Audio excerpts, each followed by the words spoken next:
Padre Celestial, tu pueblo se haya reunido al comenzar las horas de tu santo sábado para tributarte la honra, la gloria y la alabanza que tú te mereces como nuestro Dios, como nuestro gran Creador.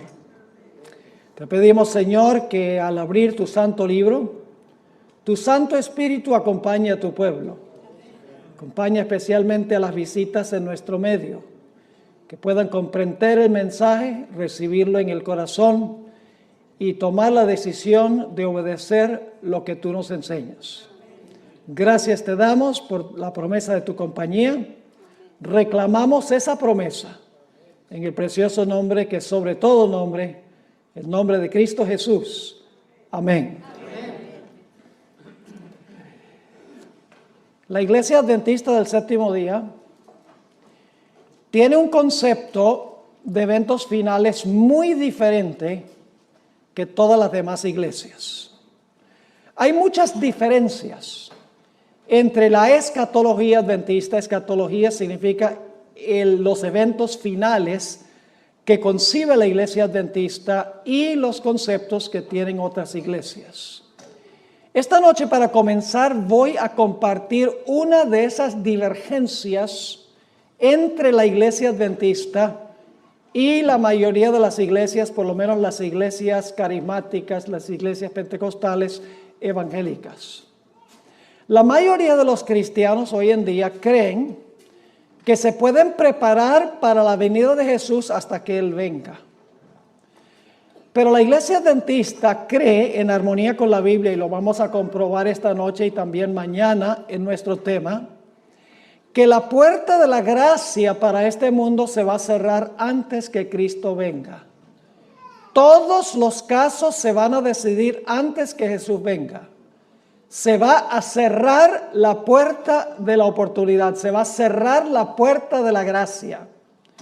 Luego va a pasar un periodo que se conoce como el tiempo de angustia.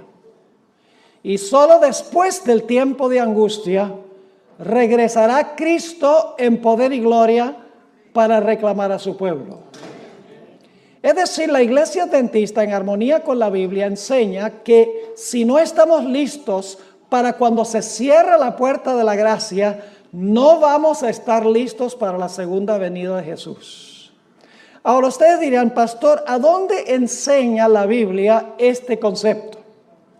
Antes de compartir 11 ejemplos de la Biblia, de los cuales vamos a estudiar algunos esta noche y algunos mañana, permítame mencionar que en todas las historias que vamos a examinar hay varios comunes denominadores, es decir, elementos que tienen estas historias en común.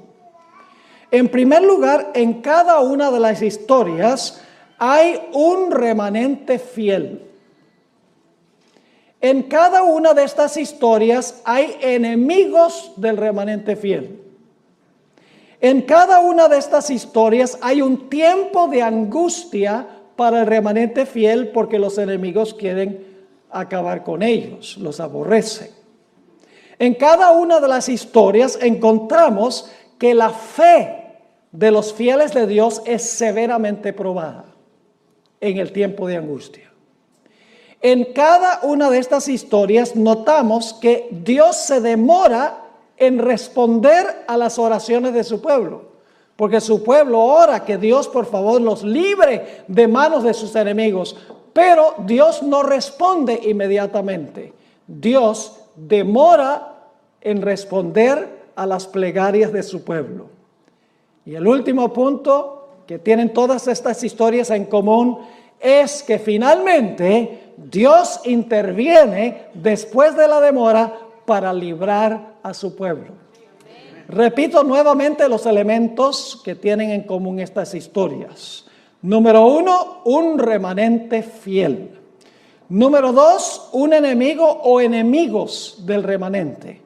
Número 3, por la enemistad de los enemigos, el pueblo de Dios pasa por un terrible tiempo de angustia. Su fe es severamente probada. Dios no responde inmediatamente, demora en responder a las plegarias de su pueblo para que Dios los libre. Pero finalmente Dios interviene y libra a su pueblo del tiempo de angustia o la crisis por la cual estamos pasando. Ahora, la historia que ilustra mejor que cualquier otra historia este proceso que acabo de describir es una historia que encontramos muy temprano en la Biblia. Es una historia que encontramos en el libro de Génesis. Ahora, no voy a contar toda la historia porque no es posible cubrir todos los detalles. Tengo una presentación de 1 hora nada más sobre este punto específico, pero les voy a cubrir los puntos principales. Ustedes recuerdan que antes del diluvio Dios llamó a Noé para que predicara un mensaje al mundo antediluviano. Su mensaje dividió al mundo en 2 grupos. Los que aceptaron el mensaje, que fueron todos los miembros de su familia, y los que rechazaron su mensaje. Es decir, la predicación de Noé dividió a la raza humana en 2 grupos, los salvos y los perdidos. Cuando Noé terminó de predicar su mensaje, después de 120 años, algo extraordinario sucedió. Se encuentra descrito en Génesis 7 y el versículo 16. Génesis 7 y el versículo 16. Dice allí, ¿qué sucedió cuando Noé terminó su predicación? Hablando de los animales que vinieron al arca, dice, y los que vinieron, macho y hembra de toda carne vinieron, como le había mandado Dios, y Jehová le cerró la puerta. ¿Qué hizo Jehová? Cuando Noé terminó de predicar, Jehová le cerró la puerta. Y apenas se cerró la puerta, comenzó a llover. No, eso no lo dice la Biblia. Yo pregunto, ¿pasó un tiempo entre cuando se cerró la puerta y cuando comenzó a llover y vino la destrucción? ¿Cómo no? Ahora, durante ese tiempo, ¿los que estaban perdidos se podían salvar? ¿Y los que se salvaron se podían perder? ¿O todos los casos estaban decididos cuando se cerró la puerta? Todos los casos estaban decididos cuando se cerró la puerta. La destrucción sencillamente destruyó a los que estaban afuera cuando se cerró la puerta. ¿Me están entendiendo? Ahora, hablemos unos momentos de lo que sucedió durante el periodo entre cuando se cerró la puerta y todos los casos estaban decididos y cuando vino la destrucción o comenzó a llover. Yo pregunto, ¿creen ustedes que los que estaban dentro del arca, su fe fue severamente probada por cada día que pasó? ¿Hubo una demora en Dios responder? ¿Cómo no? Imagínense, pasa un día, cielo azul. 2 días, ni una gota. 3 días, radiante el día. 4 días, 5 días, 6 días, 7 días. Porque pasaron 7 días, el 8º día fue cuando comenzó a llover. Y los que estaban afuera, ¿cómo se portaron durante esos 7 días? ¿Creen que cada día se portaron peor que el día anterior? Lógicamente, los enemigos estaban afuera burlándose de los que estaban adentro y los de adentro, su fe estaba siendo severamente ¿qué? Probada. Los que estaban afuera burlándose no sabían que estaban perdidos y los que estaban adentro sabían por la promesa de Dios que iban a ser preservados, pero hubo una demora en Dios intervenir para librarlos. Es decir, hay un periodo de tiempo entre cuando se cierra la puerta, termina la predicación, ya nadie se puede salvar, y cuando finalmente viene la destrucción. Ahora ustedes dicen, pero ¿será que al final de la historia va a pasar lo mismo? Vamos a ver lo que dijo Jesús. Mateo 24 y el versículo 37 al 39. Mateo 24 y el versículo 37 al versículo 39. Aquí Jesús nos va a decir qué importancia tiene esta historia para el tiempo del fin.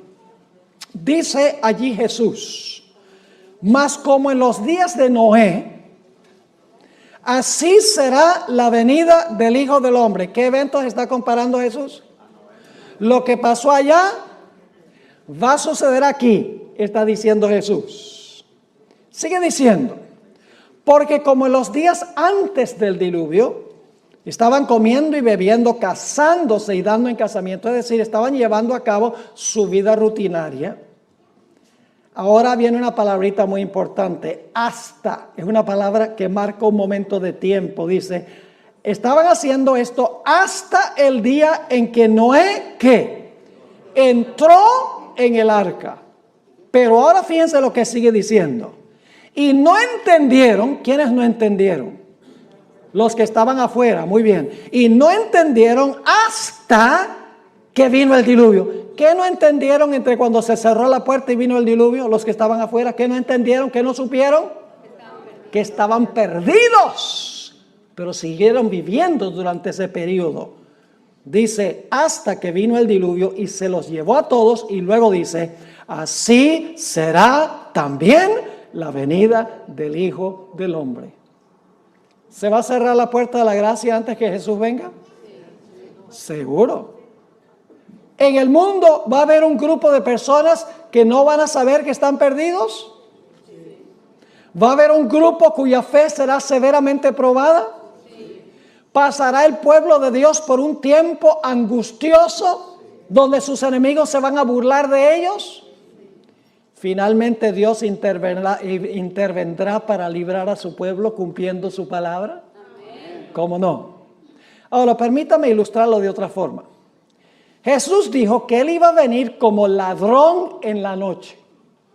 Compara su venida con la venida del ladrón en la noche. Ahora, mucha gente, inclusive creo yo la mayoría de los adventistas, creen que la venida de Cristo como un ladrón es la segunda venida de Jesús. Pero la venida de Jesús como ladrón no es la segunda venida de Cristo. Permítame ilustrar lo que quiero decir. Es una noche muy fría en San Diego. Yo me imagino que ustedes tienen noches bien frías aquí de vez en cuando, ¿verdad? En diciembre, en enero posiblemente, donde sopla el viento y está frío, entra esa neblina del Pacífico. ¡Wow! Y han trabajado todo el día y llegan a la casa, se comen una buena cena, se sientan en la silla favorita a ver las noticias en la televisión, se quedan como medio dormidos y dicen, me voy a ir a acostar porque estoy cansado. Y entonces va la persona, se acuesta, y apenas se acuesta y se pone las cobijas encima, que está calientico, y ha bajado el termostato de la casa, porque uno duerme mejor con el termostato bien bajo. La persona dice, se me olvidó trancar la puerta. Y estoy aquí debajo de esta cobija calientico, sabroso. Qué flojera me da salirme de debajo de la cobija para ir a trancar la puerta. Y la persona dice, al fin y al cabo yo llevo viviendo en esta casa 25 años y nunca ha llegado el ladrón. Y se queda con las cobijas puestas. A medianoche, porque Jesús dijo que vendrá como un ladrón a medianoche. A medianoche, a que no adivinan quién llega. El ladrón llega, exactamente. Y el que está en la casa está ¿qué? Durmiendo. No sabe que el ladrón ha venido.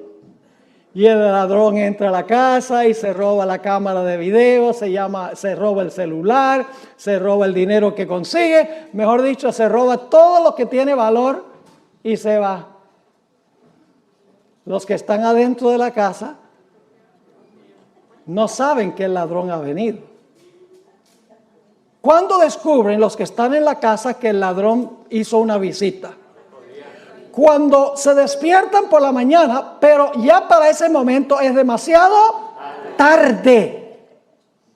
Cuando Jesús dice que Él va a venir como ladrón, lo que está diciendo es que Él va a cerrar la puerta de la gracia, y si no estamos velando, si no estamos listos, seremos tomados por sorpresa, y solamente cuando Cristo venga nos daremos cuenta que estamos perdidos.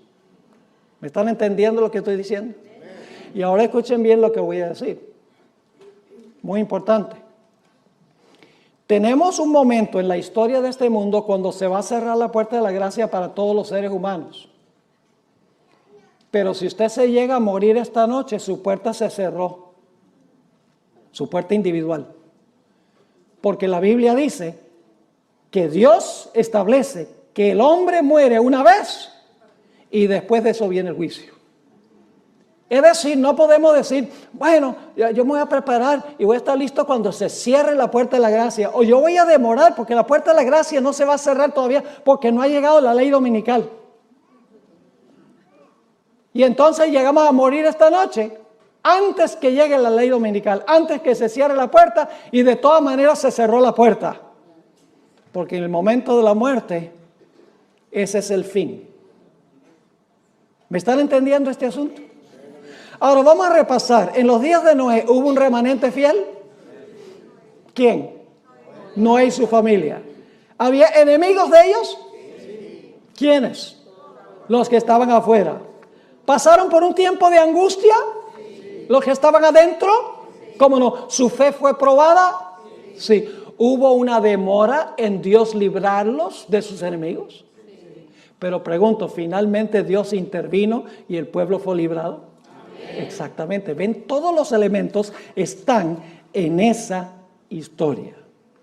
Ahora quiero que vayamos a otro ejemplo que encontramos en el Antiguo Testamento. Vamos a Daniel, el capítulo 12 y el versículo 1. Ya que tenemos el patrón, ya que tenemos el modelo de cómo funciona esto con los comunes denominadores, ahora queremos examinar varias historias que nosotros encontramos en las Escrituras, además de la historia que usamos del diluvio y de la venida del ladrón. Daniel 12 y el versículo 1. Ahora, antes de leer este versículo, necesito darles un poquito del contexto. Si ustedes leen el capítulo anterior, el capítulo 11, los versículos 44 y 45, van a descubrir que se habla allí de un poder que se denomina el Rey del Norte. Ahora, no se confundan sobre quién es el Rey del Norte que viene a atacar al pueblo de Dios, porque dice que va a salir para destruir y aniquilar a muchos. Es decir, es un poder perseguidor que va a tratar de acabar con el pueblo de Dios. Ustedes pueden leerlo ahí en Daniel 11, 44 y 45. Ahora escuchen. En la Biblia, este poder perseguidor se describe con diferentes nombres. Por ejemplo, en Daniel 7 se le llama el cuerno pequeño. En Apocalipsis 13 se le llama la bestia. En 2 de Tesalonicenses 2 se le llama el hombre de pecado. En 2 de Tesalonicenses, en Mateo 24 se le llama la abominación asoladora. En Apocalipsis 17 este poder se le llama la ramera. Y en 1 de Juan, el capítulo 2, se le llama el anticristo. Todos esos nombres se aplican al mismo sistema. Son perspectivas distintas del mismo sistema. Así que el Rey del Norte es lo mismo que el cuerno pequeño o la bestia. La abominación asoladora, la ramera, el hombre de pecado. Todos son nombres que describen el último poder que va a perseguir y oprimir al pueblo de Dios. Y ya hemos estudiado en cuanto al cuerno pequeño y la bestia. Y hemos visto que el cuerno pequeño y la bestia representan ¿qué poder? Representan el papado. Exactamente. Lo cubrimos en detalle examinando estas profecías matemáticamente. Así que viene el Rey del Norte, el enemigo final del pueblo de Dios. Y los versículos 44 y 45 del capítulo 11 dice que va a salir para destruir y aniquilar al pueblo de Dios. Pero cuando está a punto de hacerlo, tenemos lo que se describe en Daniel 12 y el versículo 1. Dice allí, en aquel tiempo, es decir, cuando el Rey del Norte sale para destruir al pueblo de Dios, se levantará Miguel. ¿Qué va a pasar cuando el pueblo de Dios esté siendo perseguido finalmente? ¿Qué va a pasar? ¿Se va a levantar quién? Miguel. Se va a levantar Miguel. Ahora, ¿quién es Miguel? Hay mucho debate en el mundo teológico sobre quién es Miguel. No hay necesidad de debatir quién es Miguel, porque Miguel es un nombre que se le atribuye a Cristo Jesús. El nombre Miguel significa ¿quién es como Dios? También se conoce como el arcángel Miguel. Ahora escuchen bien, Jesús no es un ángel. Jesús es un mensajero. La palabra ángel significa mensajero. Jesús se llama Miguel, pero Jesús es eterno Dios, según la Sagrada Escritura. Pero Miguel es uno de los nombres de Jesús. Es el arcángel del pacto. Es el arcángel que resucita a los muertos a la segunda venida. Vendrá con la voz del arcángel y con trompeta de Dios. Es el que resucita a los muertos. Y todos sabemos que ese es ¿quién? Ese es Cristo Jesús. Así que cuando el rey del norte, el último poder, sale a destruir al pueblo de Dios, dice, se levantará Miguel. Ahora, ¿qué significa eso? Se levantará Miguel. ¿Qué significa la palabra se levantará? Tenemos que regresar al capítulo 11 para entender qué significa se levantará Miguel. Vamos a Daniel, el capítulo 11 y el versículo 2 y el versículo 3. Daniel 11 y el versículo 2 y el versículo 3. Ahora, lamentablemente, en la traducción no se traduce la palabra igual, pero es la idéntica palabra hebrea que se usa en Daniel 12:1. Levantará es la mismita palabra que vamos a ver en los versículos 2 y 3 del capítulo 11. Fíjense lo que dice allí. Y ahora yo te mostraré la verdad. He aquí que aún habrá 3 reyes en Persia. Esa palabra habrá se podría traducir, se levantarán 3 reyes en Persia. ¿Qué significa eso? Que de aquí en adelante se levantarán 3 reyes en Persia. Significa que después de eso van a reinar 3 reyes en Persia, ¿sí o no? Van a ocupar el trono 3 reyes en Persia. Se van a levantar para gobernar. Ahora, note que sigue diciendo aquí, ahora yo te mostraré la verdad, he aquí que aún habrá o se levantarán 3 reyes en Persia, y el cuarto se hará de grandes riquezas más que todos ellos, y al hacerse fuerte con sus riquezas, levantará a todos contra el reino de Grecia. Y luego dice, se levantará luego un rey valiente. Esa palabra levantará es la mismita palabra que se usa en Daniel 12:1. ¿Qué significa eso? Que se levantará luego un rey valiente. Significa que un rey valiente va a comenzar ¿a qué? A reinar o a gobernar. Así que dice, el cual dominará con gran poder y hará su voluntad. Así que, ¿qué significa cuando dice que Miguel se levantará? Significa que Miguel va a comenzar a reinar. ¿Me están entendiendo lo que estoy diciendo? Ahora escuchen bien. ¿Qué es el reino de Cristo? Generalmente nosotros pensamos del reino de Cristo en términos geográficos. Decimos, el reino de Cristo es este mundo, es este planeta. Pero ¿saben lo que es el reino de Cristo? El reino de Cristo se compone de los sujetos de su reino, de los fieles que pertenecen a su reino. Ahora yo pregunto, ¿cómo se determina quién es un fiel miembro del reino de Jesús? ¿Cuándo se determina quiénes son fieles miembros del reino de Jesús? Se determina en otra doctrina que en realidad ninguna iglesia enseña, sino la iglesia adventista. Se determina en el juicio investigador antes de la segunda venida de Jesús. Antes que Jesús venga, se van a investigar los casos de todos los que profesaron el nombre de Jesús. Todos los que dijeron seguir a Jesús, se van a examinar sus casos para ver si su profesión es genuina o no. Y usted dice, ¿por qué se va a hacer eso? Bueno, déjenme preguntarles, ¿en la iglesia hay trigo y cizaña? ¿Sí? ¿La cizaña se parece al trigo? ¿Las cizañas son personas que profesan servir a Jesús? Entonces, ¿en algún momento hay que distinguir entre el trigo y la cizaña? ¿En la iglesia hay vírgenes sabias y vírgenes fatuas? ¿Las fatuas también profesan seguir a Jesús? Sí. Tienen lámparas y las lámparas tienen aunque sea un poquito de aceite.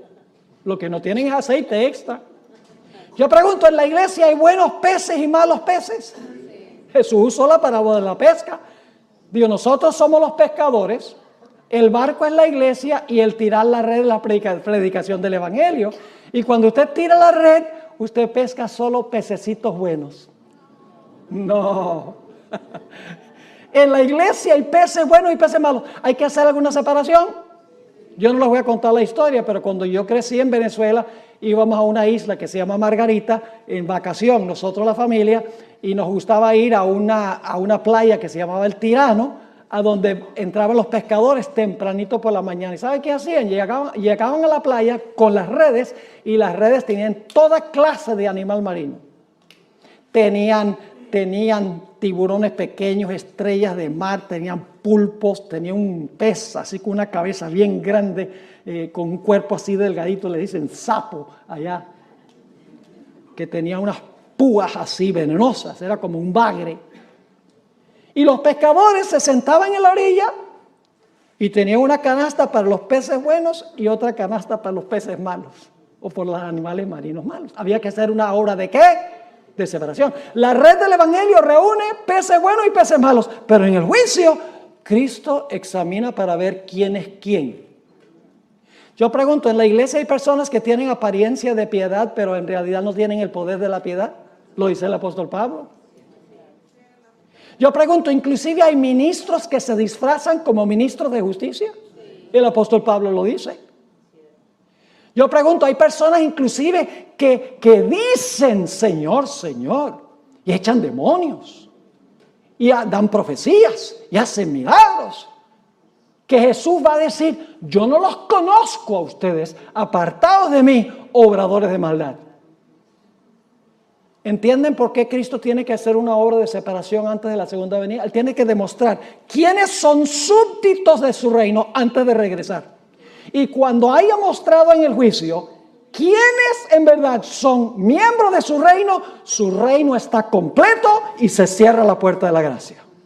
Así que el levantarse de Miguel, que se menciona aquí, sencillamente significa que Jesús ha terminado su obra de juicio en el santuario celestial. Todos los casos están decididos para vida o para muerte. Y ahora Jesús se va a levantar para reinar sobre su reino, porque su reino, sus súbditos están ¿qué? Completos. Pero yo pregunto, ¿los súbditos de Jesús van a pasar por un tiempo de angustia aún cuando se cierre la puerta? Vamos otra vez a Daniel 12:1 para que ustedes vean. Dice, en aquel tiempo se levantará Miguel porque su reino está completo. Se ha mostrado quiénes son los súbditos de su reino en el juicio.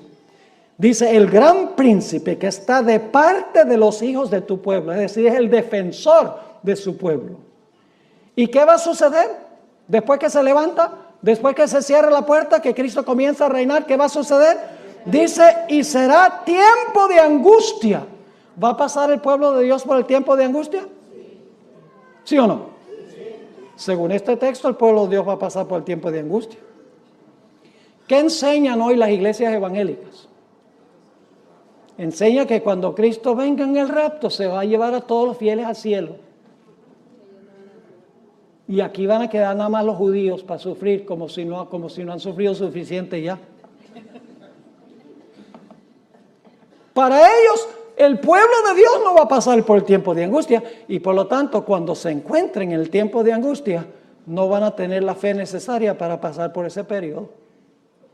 Porque si usted no cree que va a pasar por un tiempo de angustia, usted no se va a preparar. Por ejemplo, si el servicio climático le dijera a usted que va a haber un huracán en la Florida, ¿usted se prepara en San Diego? No, pues no va a pasar en San Diego. ¿Me están entendiendo lo que estoy diciendo? Si usted no cree que va a pasar por el tiempo de angustia, ¿para qué se va a preparar para ese evento? La mayoría de los seres humanos serán tomados por sorpresa durante el tiempo de angustia sin ninguna preparación, y muchos adventistas también. Así que dice, será tiempo de angustia, cual nunca fue desde que hubo gente hasta entonces. Pero aquí viene la buena nueva. Sí, el pueblo de Dios va a pasar por el tiempo de angustia, pero Cristo se va a levantar para defender a su reino. Porque dice, pero en aquel tiempo será que libertado tu pueblo, todos los que se hallen escritos, ¿dónde? Todos los que se hallen escritos en el libro. ¿Cuándo fue que fueron confirmados en el libro? ¿Cuándo fueron confirmados en el libro, creen ustedes? Durante el juicio. Eso demuestra que hubo un juicio. Y se confirmó su nombre en el libro de la vida. Y usted dice, pastor, ¿se confirmó? Sí, porque cuando nosotros recibimos a Cristo Jesús como Salvador personal, cuando profesamos a Jesús, Jesús anota nuestro nombre en el libro de la vida. En ese momento Jesús no se pone a mirar si la profesión es genuina o no. Sencillamente acepta nuestra palabra, de que vamos a seguir a Jesús, vamos a ser siervos de Jesús. Jesús anota el nombre en el libro de la vida. En el juicio se examina la vida de la persona para ver si su profesión es genuina o no. Yo pregunto, una vez que una persona ha sido perdonada, ¿se le puede revocar el perdón? ¿Una persona puede ser salva y luego perder la salvación? Las iglesias, muchas iglesias protestantes dicen, no, una vez salvo, siempre salvo. La Biblia no enseña eso. ¿Te recuerda la parábola de los dos deudores? Parábola interesante esta de los dos deudores. Había un hombre que debía 10,000 talentos, una suma que era imposible pagar. Había desfalcado los fondos del dueño, es decir, le había robado a su maestro, a su amo. Y el amo dice, ven acá. Este es el juicio, ven acá. Y examina y dice, mira, tú me debes 10,000 talentos, págame. Dice, yo no tengo con qué pagar. Dame tiempo y te pago. ¿Qué tiempo? Aunque te dé 1,000,000 de años, no tienes para pagar eso. Es una deuda impagable. Y el hombre llora y clama y dice, por favor, perdóname la deuda. O dame tiempo y yo pago la deuda. Finalmente, como clama al dueño, el dueño le dice, mira, voy a hacer algo mejor porque tú clamaste por misericordia y yo te voy a perdonar la deuda. Y él dice, así nomás, sí, porque clamaste a mí, la deuda queda cancelada. ¡Wow! Este hombre dice, fabuloso. Y sale saltando del lugar, sale contento. Me perdonó una deuda que yo no podía jamás pagar. Y cuando sale por la puerta encuentra un individuo que le debe 100 denarios. El equivalente de 100 días de trabajo. El jornal era un denario. Y se lo encuentra y le dice, mira, tú me debes 100 denarios, págamelos. Y este individuo hace lo mismo, clama y dice, ay, por favor, dame tiempo que yo te lo pago. Y dice, ¿qué tiempo? Págame ahora. Y dice la Biblia que lo agarró por el cuello y lo estaba ahorcando para que le pagara los 100 denarios. Pues resulta que los siervos del amo, que representan a los ángeles, fueron allá y le dijeron al Señor, mire, ¿sabe lo que pasó con ese hombre que tú perdonaste esa deuda que él no podía pagar? Él se encontró un compañero que le debía dinero que se podía pagar y no lo quiso perdonar. Y el Señor dice, tráigame a ese reo acá. Y lo traen. Y le dice, tú no eres el que yo te perdoné una deuda grande que tú no podías pagar porque clamaste a mí. Ah, sí, como no, muchas gracias. Y dice, ¿qué es esto que yo oigo de ti? Que si yo te perdono una deuda grande que no podías pagar porque clamaste a mí, tú no eres capaz de perdonarle una deuda a uno que te debe mucho menos porque clama a ti. Perdona nuestras deudas como nosotros perdonamos a nuestros deudores. Y dice que le revocó el perdón. Le revocó el perdón y lo mandó a la cárcel hasta que pagara todo lo que debía y seguro murió en la cárcel. ¿Están entendiendo? Ese hombre tenía lágrimas de cocodrilo. Él no estaba arrepentido por haberle robado a su amo. Estaba triste por el castigo que le iba a tocar. Y se demostró por la forma en que trató a sus semejantes. ¿Están entendiendo este asunto? Así que, mis queridos hermanos y hermanas, Cristo va a librar a su pueblo, todos los que están escritos en el libro, cuyos nombres son confirmados en el libro, en el juicio, a donde se examina a cada profeso seguidor de Jesús. Ahí está en Daniel 12 y el versículo 1. Ahora, quiero que recuerden la palabra libertado. En aquel tiempo será libertado tu pueblo.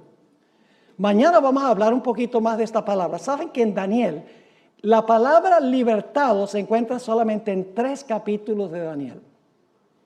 En Daniel 12:1, que leímos.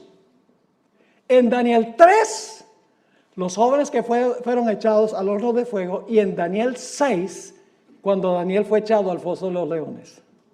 Los únicos lugares en el libro de Daniel a donde se usa la palabra librado o librar. Entonces debe haber una conexión entre Daniel 12:1 y Daniel 3 y Daniel 6. ¿Están conmigo hasta ahora? Ahora vamos a otra historia de la Biblia. Recuerden nuevamente los elementos comunes. Un remanente que fiel. Enemigos. Un tiempo de angustia. La fe del fiel Hijo de Dios es probada. Dios se demora en responder la plegaria de su siervo y finalmente su siervo es librado. Ahora vamos a estudiar la vida de Jacob, porque ustedes saben que esto se llama el tiempo de angustia de Jacob. Pues si se llama el tiempo de angustia de Jacob, ¿a dónde tenemos que ir para entender el tiempo de angustia de Jacob?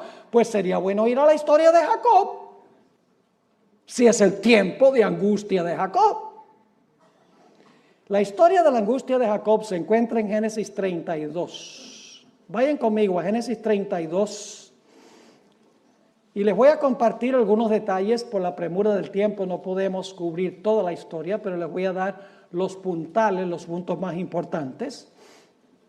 En esta historia, Jacob estaba regresando a su hogar después de 20 años de ausencia por haber engañado a su padre y robado la primogenitura a su hermano. Cuando se está acercando a su hogar perdido por causa de su pecado, escucha que su hermano Esaú, a quien le robó la primogenitura, está viniendo contra él con 400 hombres armados hasta los dientes, con el fin de destruir a Jacob y a su familia por lo que Jacob había hecho 20 años antes. Jacob temía que su pecado había sido tan grande que Dios no le podía garantizar protección, que su pecado era tan inmenso ante la vista de Dios que Dios no iba a poder cumplir su pacto para con él y protegerlo de la ira de su hermano. Y por lo tanto nos dice la historia que Jacob fue a la orilla del arroyo de Jaboc y allí vació su corazón en oración a Dios. Pidió a Dios 2 cosas. 1, dame la seguridad del perdón. Dame la seguridad de que tú me aceptas, de que mi pecado ha sido perdonado. Y luego dice, con esa certeza, dame la seguridad que tú vas a protegerme de la enemistad de mi hermano que viene con los 400 hombres con la intención de destruirme junto con mi familia. Vamos a leer la historia como se encuentra en Génesis 32, 9 al 11. Aquí se describe la oración de Jacob y aparece otra vez la palabra clave. Dice allí, y dijo Jacob, Dios de mi padre Abraham y Dios de mi padre Isaac, Jehová, que me dijiste, vuélvete a tu tierra y a tu parentela, y yo te haré bien. Y luego noten lo que dice Jacob. menor soy yo que todas las misericordias y que toda la verdad que has usado para con tu siervo.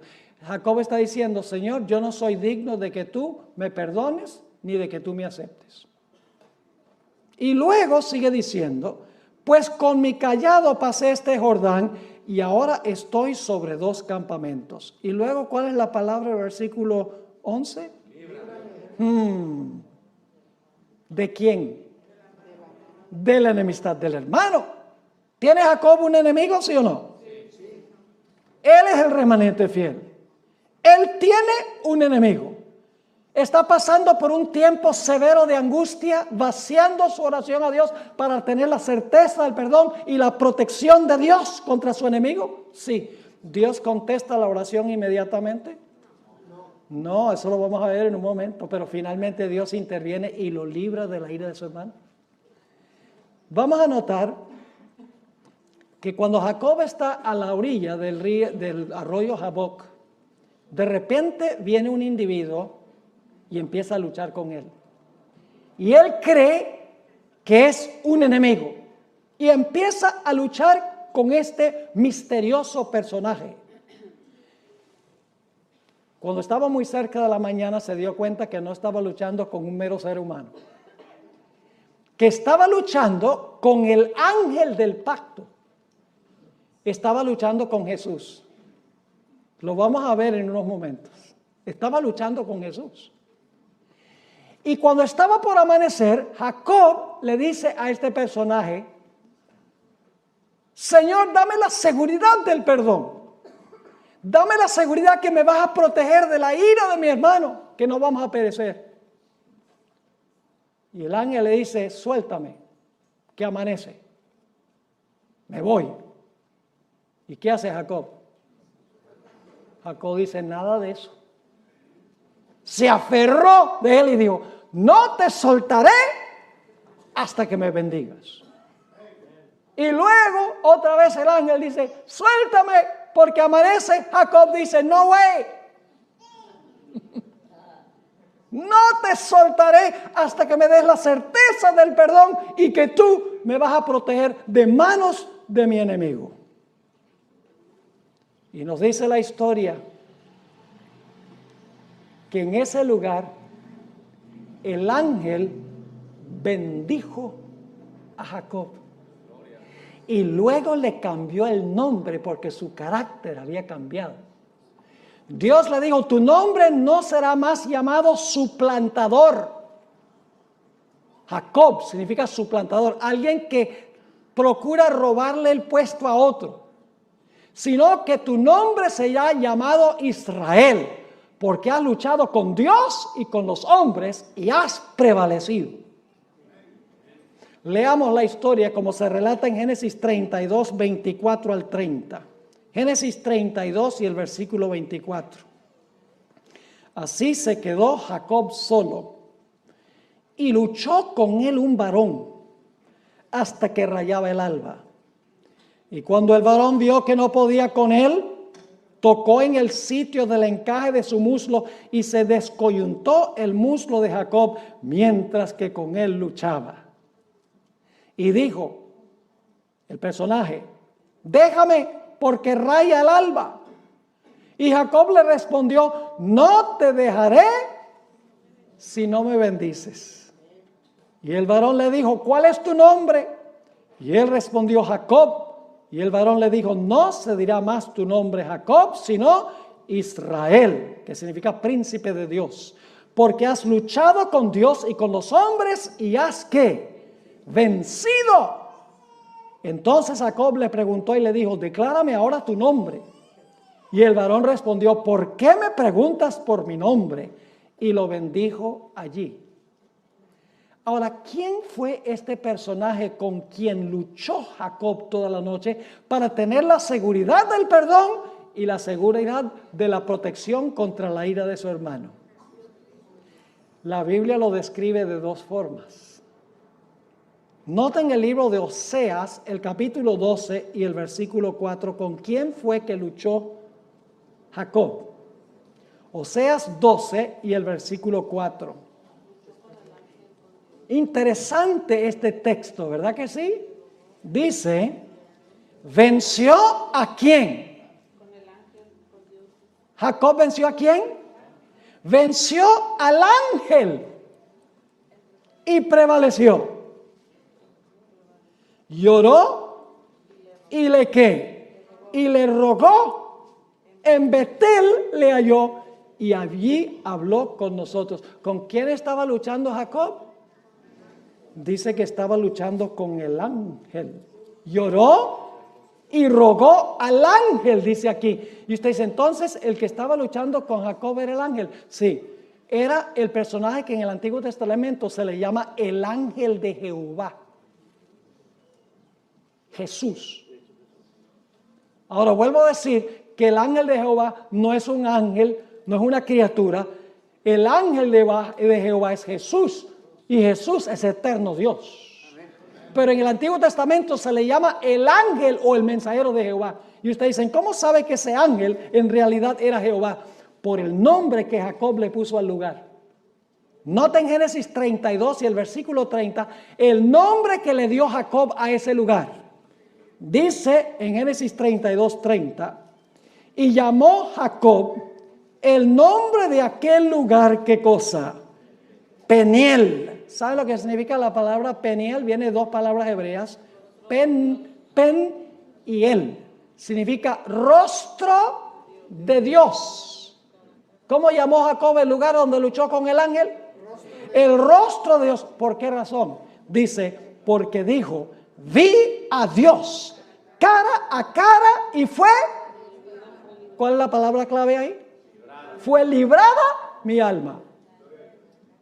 ¿Están captando la perspectiva? Ahora yo pregunto, al final de la historia, ¿los enemigos del pueblo de Dios van a venir en contra de ellos? ¿Ustedes creen? ¿El pueblo de Dios va a clamar día y noche para que Dios los libre de manos de sus enemigos? ¿Su fe será severamente probada? Ciertamente que sí. El pueblo de Dios finalmente se la ha librado de la ira de la bestia, de su imagen y de la prueba sobre su marca. ¿Cómo no? Ahora queremos ir a otro ejemplo del Antiguo Testamento. El cautiverio de Israel en Babilonia.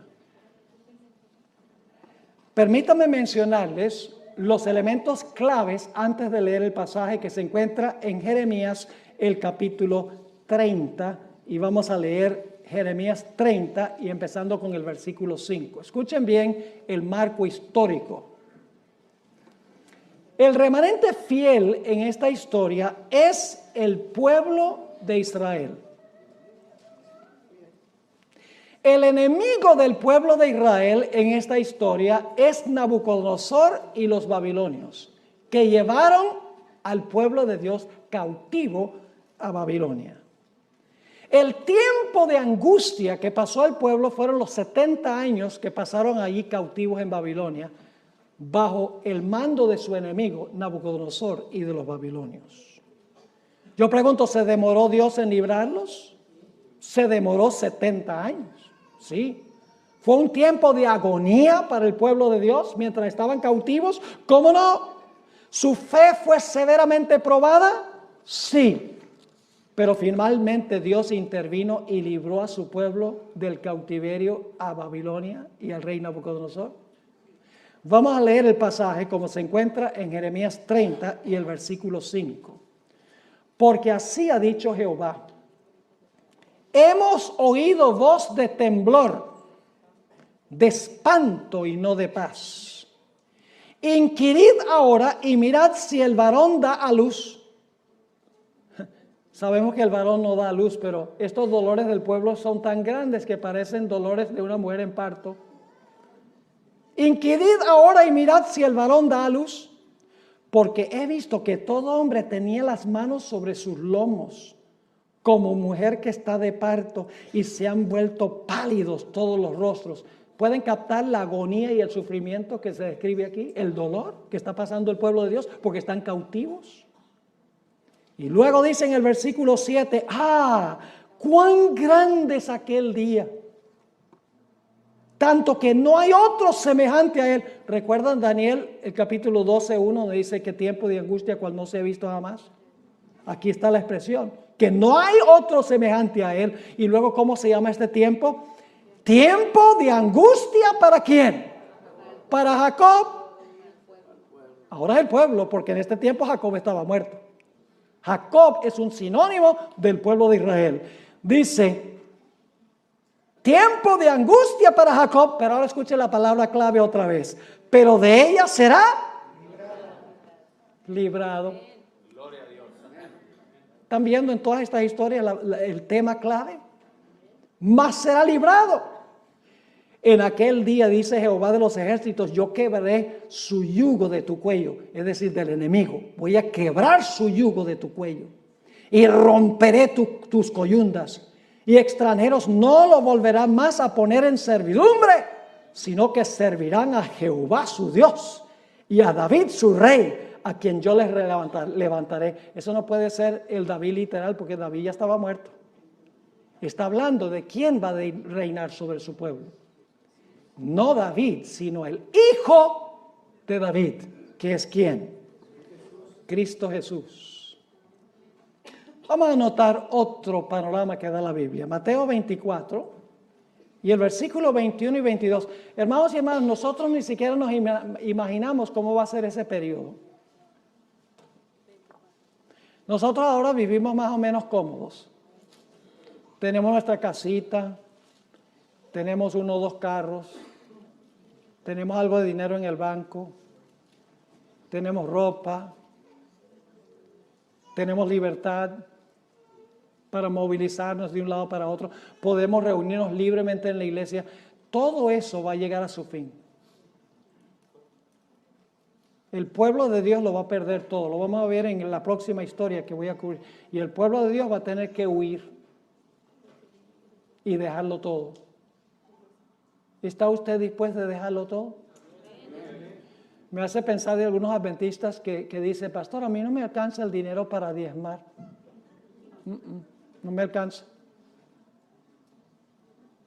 Y yo les digo, mire, yo tengo una fórmula donde siempre les alcanza diezmar. Diezmen primero. Y cuando digo eso dicen, ay, pero si diezmo primero no me alcanza para pagar las cuentas. Entonces, usted por pagar las cuentas le va a robar a Dios. Y saben que muchos de esos mismos que dicen, no me alcanza el dinero para diezmar, dicen, pero el día que lo tenga que entregar todo por Cristo, lo entrego todo. ¿Y qué le hace usted pensar que si no está dispuesto a devolverle a Dios el 10%, de repente le va a devolver la vida?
crazy thing for me now. It is spending time with you. I want to stay with you forever so that I can see you, love you, and care for you.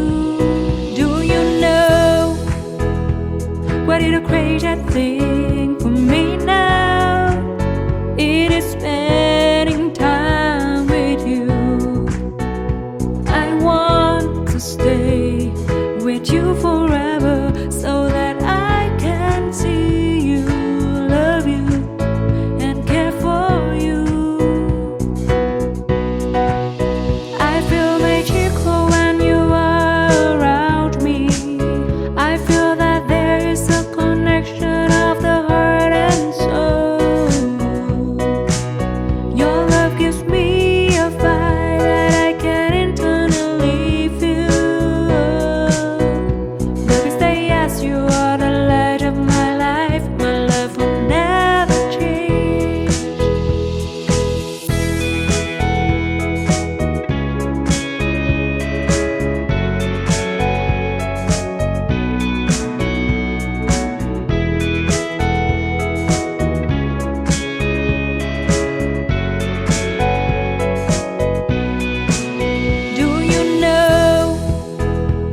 seen love before, but I never felt that great before. I can say proudly that I love you and your love is great. You are such an amazing man. I have seen love before, but I never felt that great before. I can say proudly that I love you and your love is great. You are such an amazing man. You have awakened a part of me. You have created something I've never knew. You not only care about me, but you always respect me as I am. You have accepted a part of me, and that makes all the difference to me. You are such an amazing man.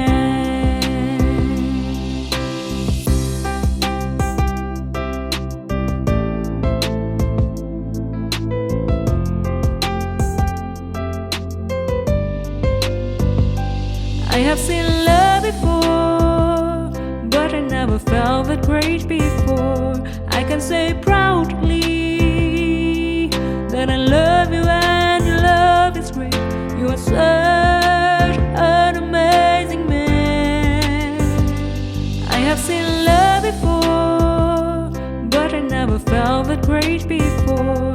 I can say proudly that I love you and your love is great. You are such an amazing man.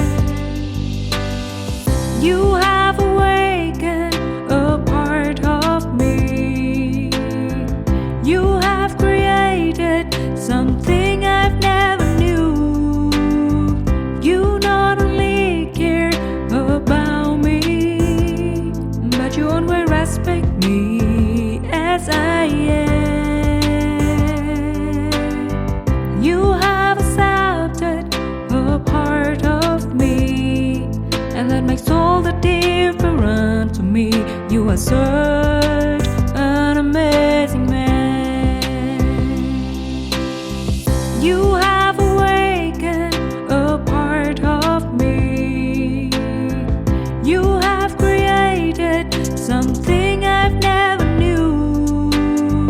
You not only care about me, but you always respect me as I am.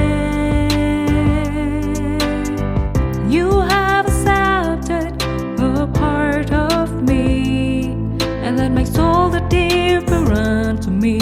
You are such an amazing man.